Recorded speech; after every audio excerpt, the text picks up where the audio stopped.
વિદ્યાર્થી મિત્રો, અમારી યુટ્યુબ ચેનલમાં તમારું હાર્દિક સ્વાગત છે. આજે આપણે બિઝનેસ એકાઉન્ટિંગ 5 અંદર ચેપ્ટર 1 નામા પદ્ધતિના મૂળભૂત તત્વો અને ટેલી પ્રાઇમમાં 3 કલ વિષયમાં આગળ વધતા નામા પદ્ધતિની વિવિધ શાખાઓ વિશે ચર્ચા કરીએ. નામા પદ્ધતિની વિવિધ શાખાઓ 10 છે, 9 છે. તો નામા પદ્ધતિ અનુસાર આવરી લેવામાં આવતી કામગીરીઓ, કાર્યક્ષેત્ર અને હિસાબી માહિતીની ઉદ્ભવતી જરૂરિયાત પ્રમાણે નામા પદ્ધતિની વિવિધ શાખાઓનો પરિચય આપણે કરવો જરૂરી છે. તેનો સંક્ષેપની અંદર આપણે પરિચય કરીએ તો સૌથી પહેલાં નાણાકીય હિસાબી પદ્ધતિ. નાણાકીય હિસાબી પદ્ધતિ એટલે આ પદ્ધતિ મૂળભૂત શાખા છે. તે ધંધાના આર્થિક વ્યવહારોની નોંધણી, ખાતાવી બનાવવી, કાચું સર્વે તૈયાર કરવું અને વાર્ષિક હિસાબો જેવા કે વેપાર ખાતું, નફા નુકસાન ખાતું, પાકું સર્વે બનાવવાની કામગીરી કરે છે. આ શાખા મુખ્યત્વે શેરહોલ્ડર્સ, લેણદારો અને બેંકો જેવા બાહ્ય પક્ષકારો માટે નાણાકીય માહિતી પૂરી પાડે છે. તે ભવિષ્યના આયોજન, બિન નાણાકીય માહિતી અથવા પડતરની વિગતો પ્રદાન કરતી નથી, પણ ચાલુ નાણાકીય સ્થિતિ વિશે માહિતી આપે છે, જેથી શેરહોલ્ડર્સ, લેણદારોને ઉપયોગી થાય છે. બીજી પદ્ધતિ છે પડતર હિસાબી પદ્ધતિ, કોસ્ટ એકાઉન્ટિંગ. નાણાકીય હિસાબી પદ્ધતિની મર્યાદાને દૂર કરવા માટે આ શાખા વિકસાવવામાં આવી છે. તે ખાસ કરી ઉત્પાદન ક્ષેત્રે વસ્તુઓ કે સેવાઓની જોબ દીઠ, પાળી દીઠ કુલ પડતરને એકમ પડતર નક્કી કરવા માટે ધ્યાન કેન્દ્રિત કરવામાં આવે છે. આપણે કોસ્ટ પદ્ધતિ વિશે ઘણું શીખી ગયા છીએ પડતર હિસાબી પદ્ધતિ પ્રમાણે. તો એ હિસાબે આપણે જે એકમ દીઠ અને કુલ પડતર કેટલી થાય એકમોની એના દાખલા પણ આપણે જોઈ ગયા છીએ. તે પડતર પદ્ધતિ કહેવાય. પછી છે સંચાલકીય હિસાબી પદ્ધતિ, મેનેજમેન્ટ એકાઉન્ટિંગ. આ આખો વિષય છે આપણે જોઈએ છીએ. સંચાલકીય હિસાબી પદ્ધતિ 3 આપણો એક આખો સબ્જેક્ટ છે. આ શાખા ઈસવીસન 1950માં અરસાની અંદર વિકસાવવામાં આવી છે અને સંચાલકોને નિર્ણયો લેવામાં મદદરૂપ થાય છે. તે ભવિષ્યલક્ષી હોય છે અને સંસ્થાની કાર્યક્ષમતા અને નફાકારકતા સુધારવા માટે ધ્યાન કેન્દ્રિત કરે છે.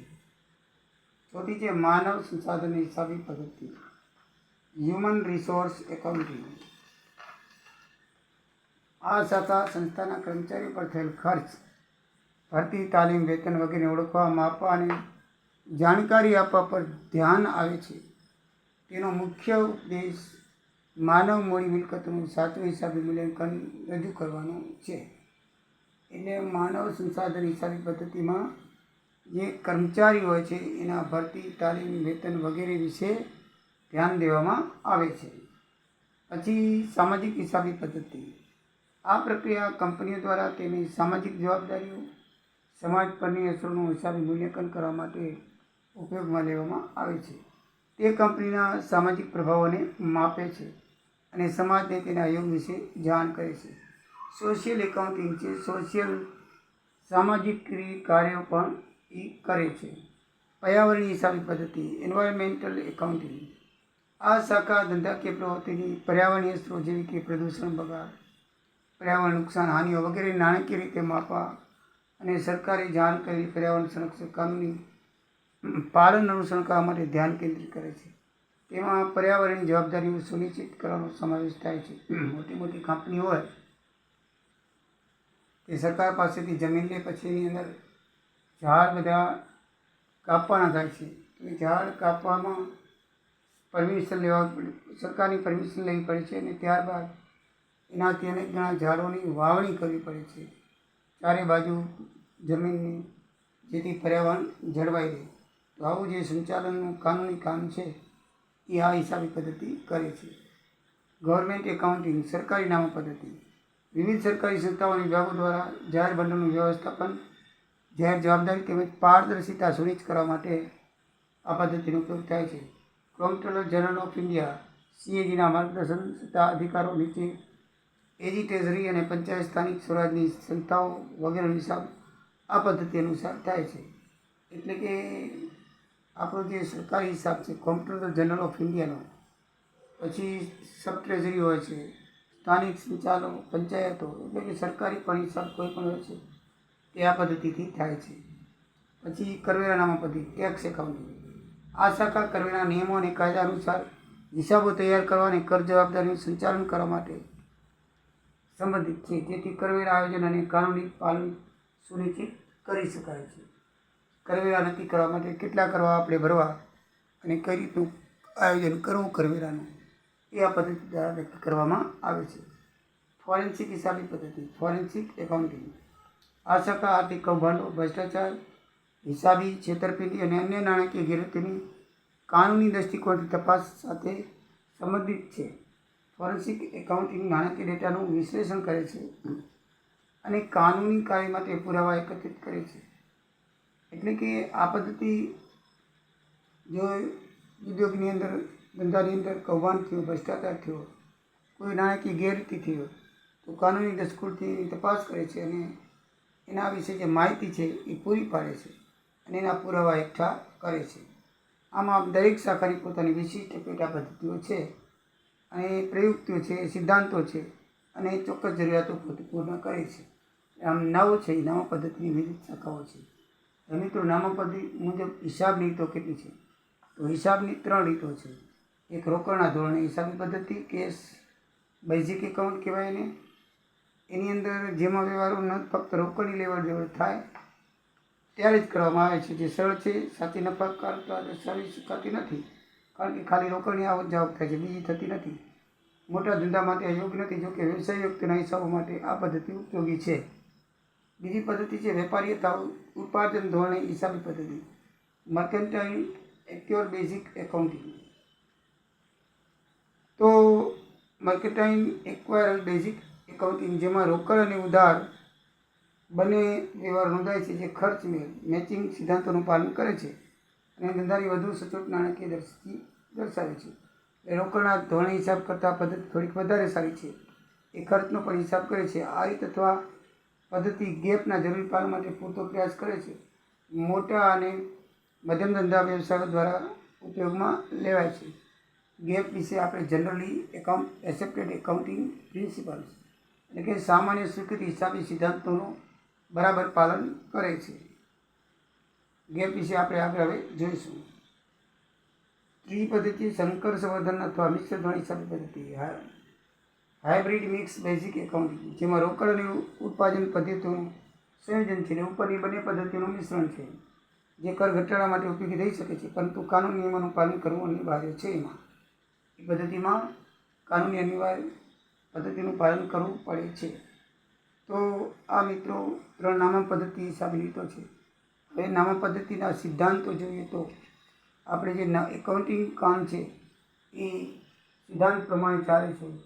વિનોદી નામા પદ્ધતિની અંદર અલગ અલગ પ્રકારના સિદ્ધાંતો છે. આપણે આગળ ભણી ગયા છીએ કે ખાતાના પ્રકાર પ્રમાણે, તો એ સિદ્ધાંતો મુજબ હિસાબી પદ્ધતિ કરવામાં આવે છે. આમ આ પદ્ધતિના સિદ્ધાંતો અને ખ્યાલો તેમજ ધંધાકીય વ્યવહારોને હિસાબી ચોપડે યોગ્ય રીતે નોંધવા અને નાણાકીય નિવેદન તૈયાર કરવા માટેના મૂળભૂત માર્ગદર્શિકા છે. આ સિદ્ધાંતો સુસંગતતા, ચોકસાઈ અને તુલનાત્મક સુનિશ્ચિતતા કરે છે, જેથી હિસાબો સ્વસ્વીકૃત બને છે અને તેનું અર્થઘટન સમાન રીતે કરી શકાય. એથી આ સિદ્ધાંતોને શું કહેવામાં આવે છે? સામાન્ય સ્વીકૃતિ હિસાબી સિદ્ધાંતો, એટલે કે જનરલી એક્સેપ્ટેડ એકાઉન્ટિંગ પ્રિન્સિપલ્સ.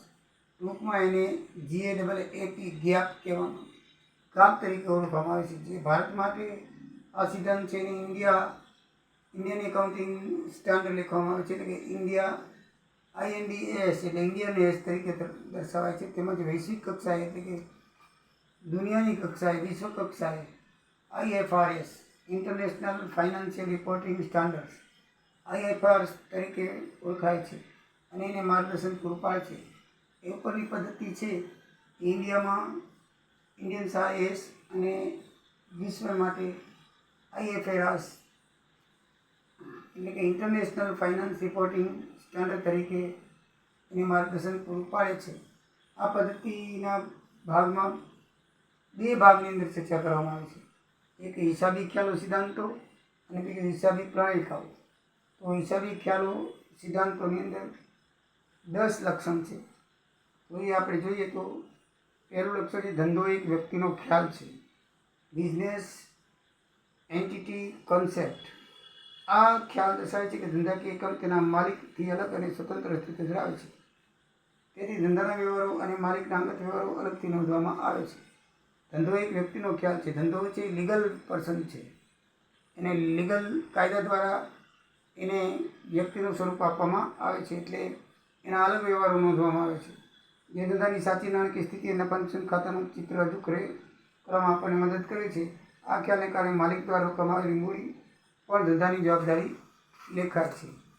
બીજું છે ધંધાકીય પેઢીના સાતત્યનો ખ્યાલ, ગોઈંગ કન્સેપ્ટ. આ ખ્યાલ સૂચવે કે ધંધાનો ભવિષ્યમાં લાંબા સુધી ધંધો ચાલુ રહેશે અને બંધ થવાનો નથી, સતત ચાલુ રહેશે. સાતત્યનો ખ્યાલ આપે છે. થોડાક સમયમાં આપણે ધંધો બંધ નથી કરવાનો. આના અનુમાને આધારે મિલકતો તેની મૂળ કિંમત બાદ ઘસારામાં દર્શાવવામાં આવે છે અને લાંબા ગાળાના વ્યવહાર તથા અનામતોનું આયોજન કરવામાં આવે છે.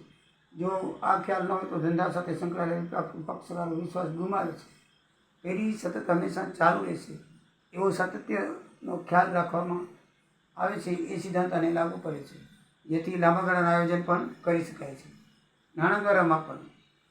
બરાબર છે. આ ખ્યાલ અનુસાર નાણાકીય સ્વરૂપમાં વ્યક્ત થઈ શકે તેવી આર્થિક વ્યવહારની હિસાબોમાં નોંધ કરવામાં આવે છે. આનાથી નાણાકીય માહિતીની એક સૂત્રતા અને સરખામણી શક્ય બને છે. જો કે બિન નાણાકીય પરંતુ મહત્વપૂર્ણ પાસાઓને અવગણે છે, જેમ કે કર્મચારીઓનું મનોબળ કે સંચાલિત ગુણવત્તાનો આમાં સમાવેશ થતો નથી.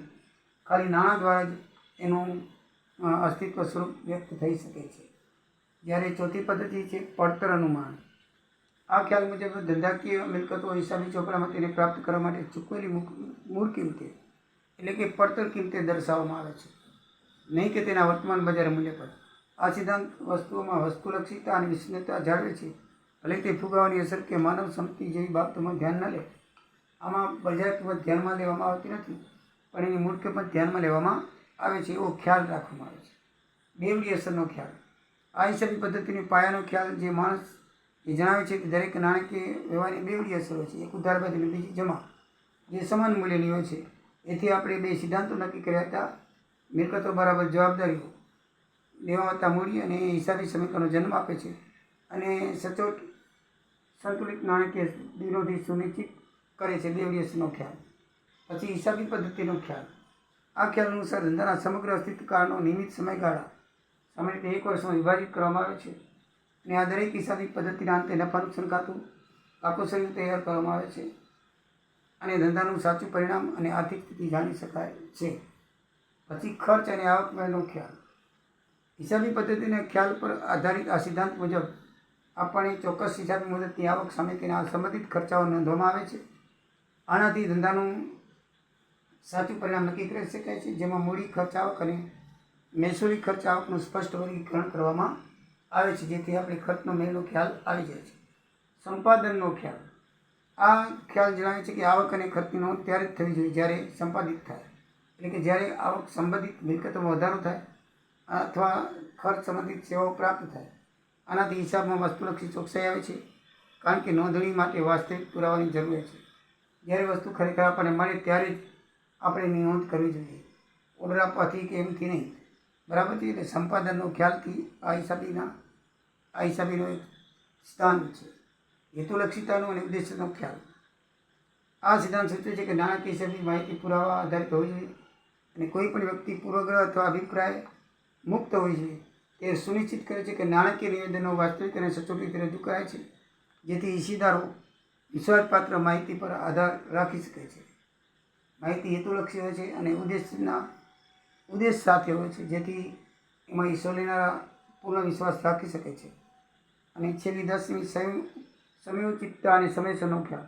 આ ખ્યાલ મુજબ નાણાકીય માહિતી વપરાશકર્તાઓને નિર્ણય લેવા માટે સુસંગત રહે છે અને ઝડપથી ઉપલબ્ધ કરાવે છે. માહિતી થોડું મોડું થાય તો સચોટ માહિતી પણ ઓછી ઉપયોગી બની શકે છે. આમાં ચોકસાઈ અને રિપોર્ટની ગતિ સંતુલિત જાળવવું જરૂરી હોય છે અને સમયસર માહિતી પૂરી પાડવામાં આવે છે. એ ખ્યાલો આ પદ્ધતિની અંદર ખ્યાલ કરવામાં આવે છે. બીજી પ્રણાલી હિસાબ પ્રમાણે જોઈએ તો હિસાબી પ્રણાલિકાની અંદર પહેલું છે સુસંગતતા, સાતત્યયુક્ત અને એકરૂપતા. આ પ્રણાલિકા અનુસાર હિસાબો નોંધવા માટે ક્લિયર કરવા માટે ઉપયોગમાં લેવાતા નિયમો, રીતિઓ, પદ્ધતિઓ વર્ષ નિરંતરપણે ઉપયોગમાં લેવી જોઈએ. જે આપણે ઉપયોગમાં જોઈએ છીએ તે ગેપવાળી. આનાથી જુદા જુદા હિસાબી વર્ષોના હિસાબોની સરખામણી શક્ય બને છે અને વ્યક્તિગત પુરોગો ઓછો થાય છે. જો કે જરૂર પડે ત્યારે ફેરફાર શક્ય છે, જેની અસર નાણાકીય પત્રકોમાં દર્શાવવી જોઈએ. સતત એકરૂપતા રહેવી જોઈએ, સાતત્ય રહેવી જોઈએ. હિસાબી નોંધ સાતત્ય રહેવી જોઈએ અને સિદ્ધાંતોનું પાલન સતત થવું જોઈએ, એમ પ્રણાલિકા હોવી જોઈએ. બીજી સંપૂર્ણ પ્રકટીકરણ પૂર્ણ જવાબની પ્રણાલિકા હોવી જોઈએ, જે સૂચવે છે કે રજૂ થતા તમામ હિસાબી પત્રકો મહત્ત્વની તમામ માહિતી, બિન નાણાકીય માહિતી શક્ય તેટલી પૂર્ણ કક્ષાએ અને પ્રમાણિકતાથી રજૂ કરવી જોઈએ, જેથી રોકાણકારો અને હિસ્સેદારોને જાણકારી સાચી મળે અને નિર્ણય પણ લઈ શકે. ત્રીજું છે રૂઢિચુસ્તપણાની પ્રણાલિકા. આ પ્રણાલિકા પાણી પહેલાં પાળના વિચાર પર આધારિત છે, જેમાં અપેક્ષિત નફાને ધ્યાનમાં ન લેતા પરંતુ ભવિષ્યમાં ઉદ્ભવનાર સંભવિત ખોટ કે નુકસાન માટે જોગવાઈ કરવામાં આવે છે. આનાથી નાણાકીય પત્રકમાં વધુ પડતો આશાવાદ ટાળી અને વાસ્તવિક નાણાકીય સ્થિતિ દર્શાવી શકાય છે.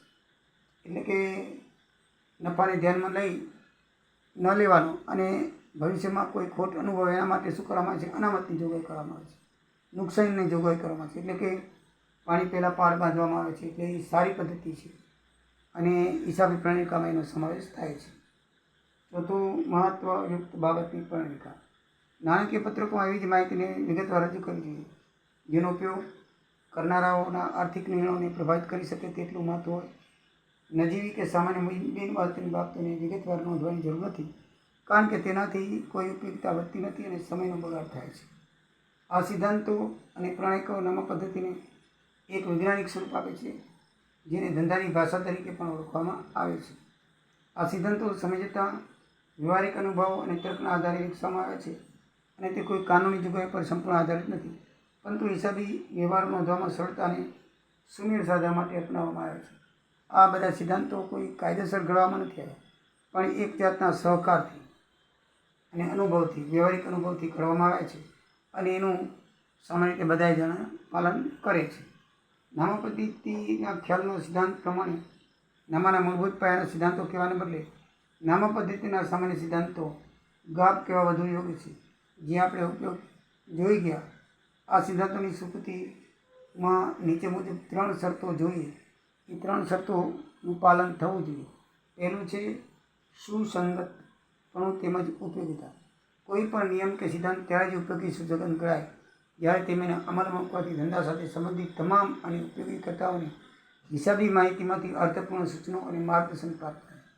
આ સિદ્ધાંતો પ્રસ્તુતતાનો ગુણ ધરાવતા હોય છે. ઉદાહરણ તરીકે પડતરના ખ્યાલની ધારણા કરતાં કિંમત ખ્યાલની ધારણા વધુ ઉપયોગી છે, કારણ કે બાહ્ય ઉપયોગકર્તાઓ માટે મિલકતની વર્તમાન બજાર કિંમત વધુ સુસંગત માહિતી બની રહે છે. એટલે કે આપણે જે સિદ્ધાંત અપનાવીએ એ સંબંધિત ધંધાને ઉપયોગી બધાને સુસંગત હોવો જોઈએ, બરાબર છે. અને પડતરની ખ્યાલની ધારણા કરતાં કિંમતની ખ્યાલના ધારણાનો વધુ ઉપયોગ કરવો જોઈએ, કારણ કે બાહ્ય ઉપયોગકર્તા છે એને વર્તમાન બજાર જોડે વધારે લેવડ દેવડ કરે છે. વર્તમાનમાં શું કિંમત છે એના જોડે તેને સુસંગત રહે છે, એટલે એની ઉપયોગિતા આ પહેલી શરત છે. બીજું છે હેતુપૂર્ણતા.